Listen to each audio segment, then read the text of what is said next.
次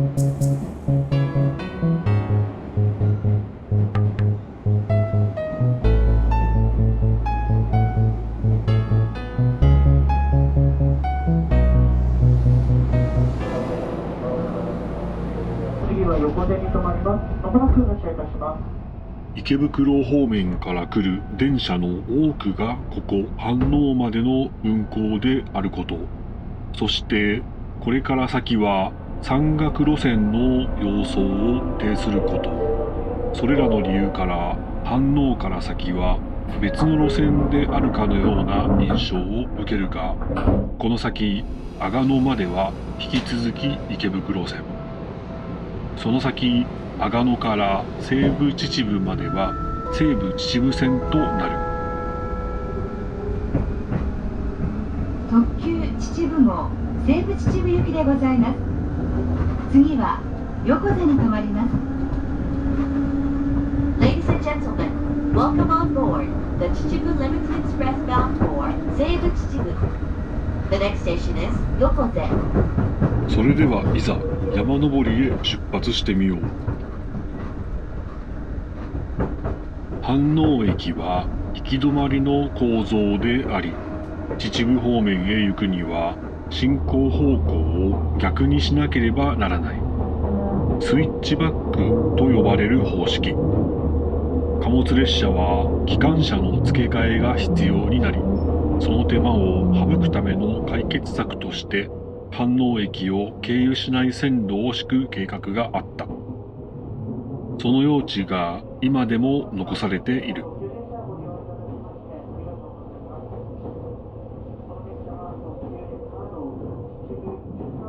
初めからこの空き地のルートで池袋線が敷かれていたならば、街の構造はどうなっていただろうか。妄想するのも面白い。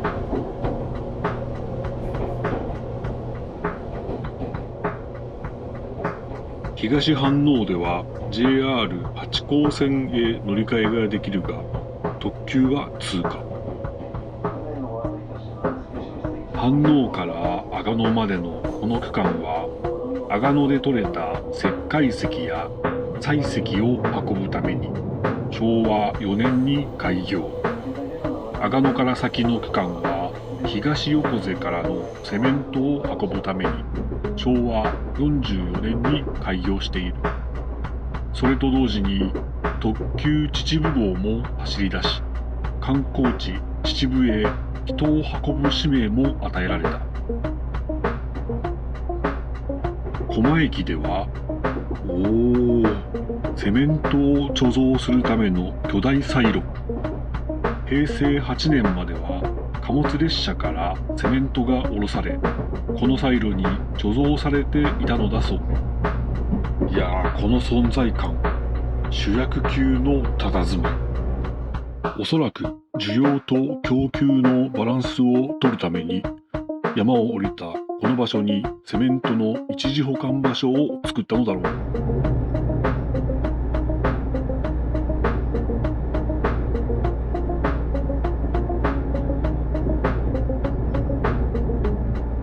飯能西武秩父間は単線、つまり1車線しかない。そのため駅で対向電車と行き違いながら進んでいく。いよいよ両側に山が迫ってきた。この先比較的起伏の少ない谷間に沿って国道299号線と仲良く山を登ってゆく。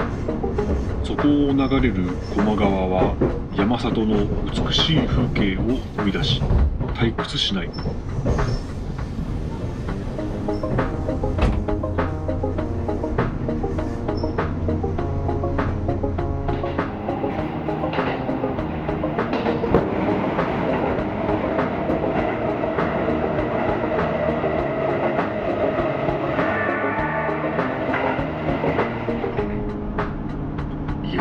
しかしのどかで優しい風景、おとなしくなったモーター音の子守歌、カーブによる緩急ついた左右の揺れ、それらに身を委ねると睡魔に襲われ西部秩父にワープさせられてしまいそう。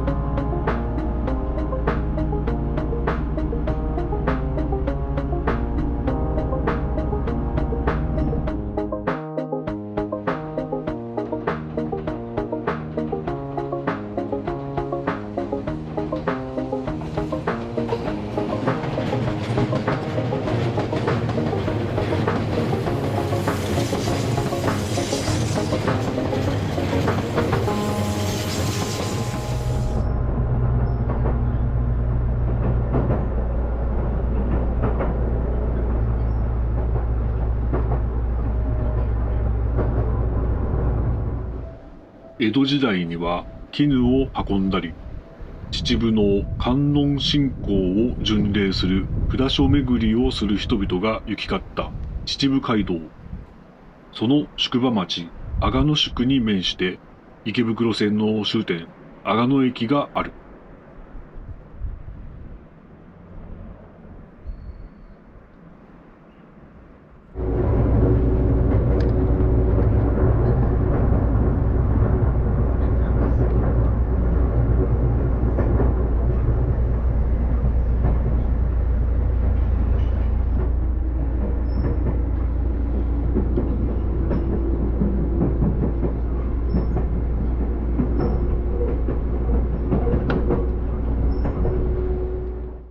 ここまでは昭和4年開業の池袋線。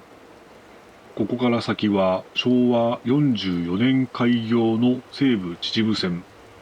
40年の間に鉄道を敷く技術は大きく進化しており、その進化が車窓からもはっきりとわかり面白い。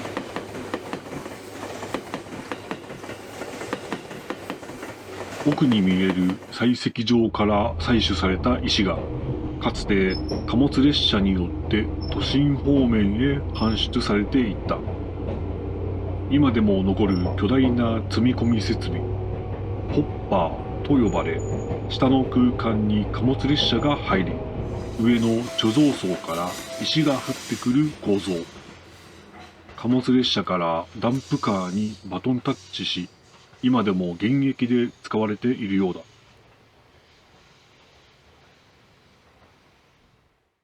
相変わらず山の谷間に沿ってくねくねと走る国道299号線を下に見ながら、高架橋や切り通し、トンネルを多用し、地形を無視するかのように敷かれた西武秩父線。国道側から見上げると、崖にがっちりとコンクリートの高架橋が建設されており、技術の進化がうかがえる。そういえば踏切も見なくなったよな。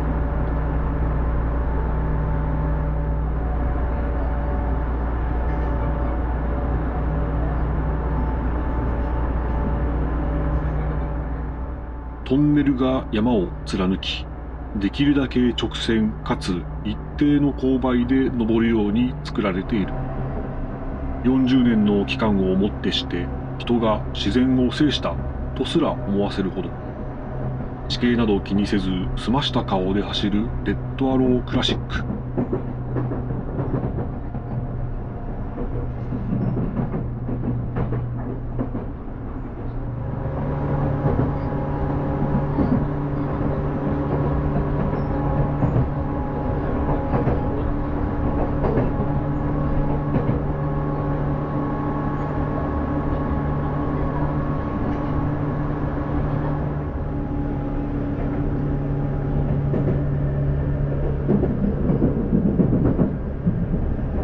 そしてその技術の象徴たる長い小丸トンネルが見えてくる。トンネル内で電車の行き違いができるため、反対側からも同時に電車がトンネルに突入してきた。2つの電車によって押しつぶされたトンネル内の空気が、トンネルの壁と電車の隙間から音を立てながら勢いよく流れ出ていく。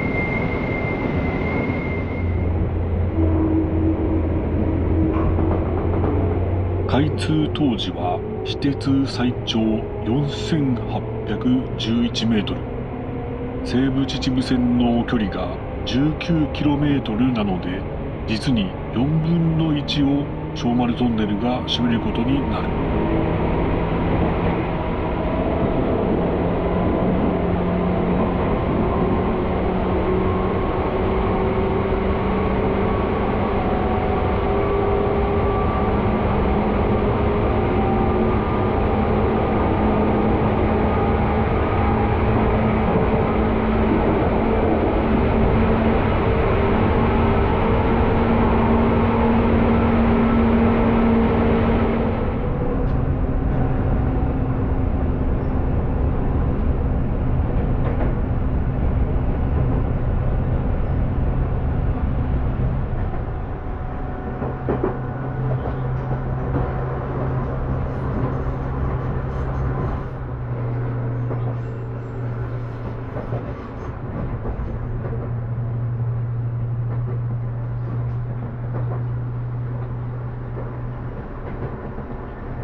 懐かしい風景に欠かせないアイテム、木造校舎が建っているではないか。懐かしいなんて言いながらも、母校は鉄筋コンクリートだった。あんな校舎で学んでみたかったな。旧足ヶ久保小学校。廃校だが横瀬町により保存されているそう。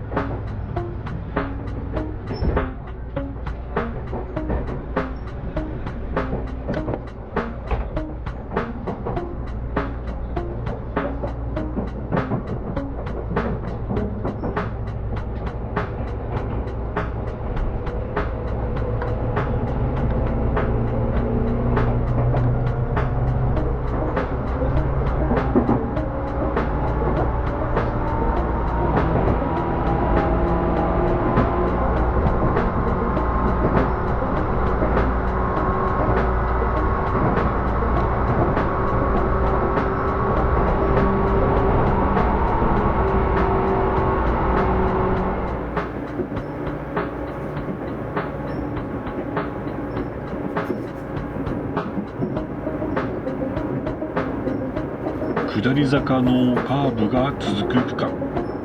秩父方面から見ると上り坂のカーブが続く。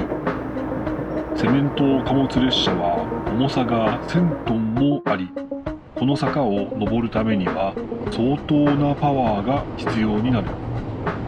この区間では巨大な電気機関車が2両で貨物列車を引っ張っていたそう。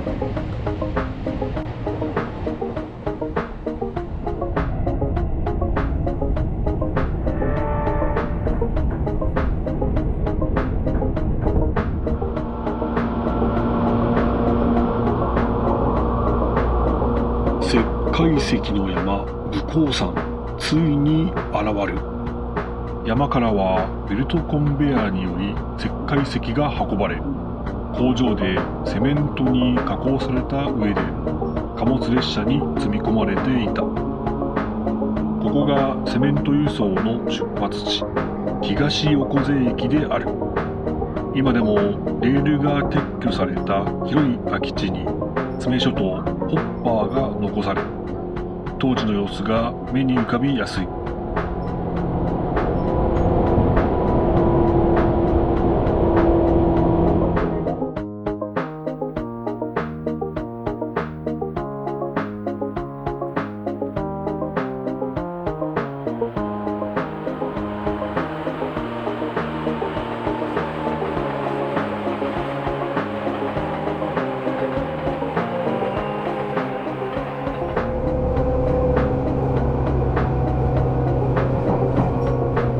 左側西武鉄道横瀬車両基地には、かつて貨物列車の先頭に立っていた電気機関車が今でも大切に保存されている。鉄道黎明期にアメリカ、スイス、イギリスなどから輸入された古い機関車と、私鉄最大の巨大機関車などバラエティに富んでおり、貨物輸送の栄光の歴史を今に伝えている。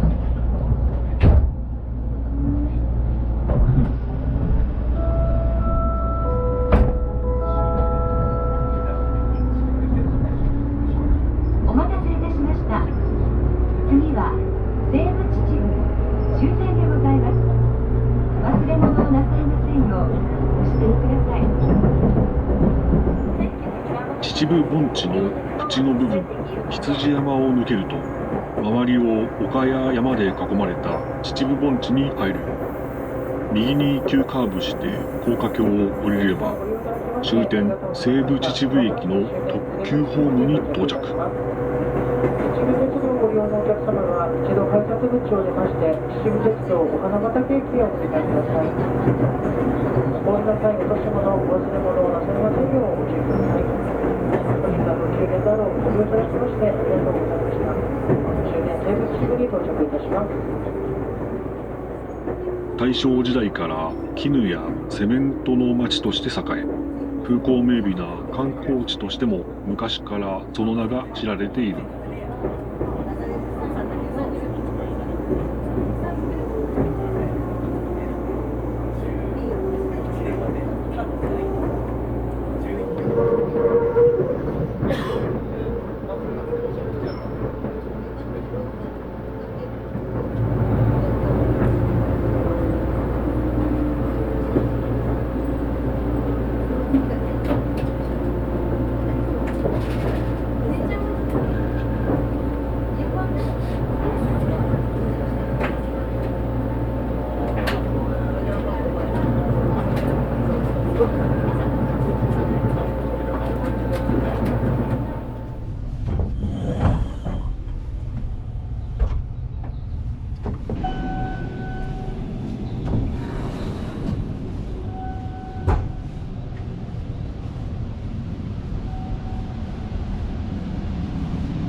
セメントの生産量は減少の一途をたどっているものの、今でも勢いよく煙を吹き出す煙突を見ていると、戦後復興、さらには高度経済成長期を支え続けてきた勲章のように見えてくる。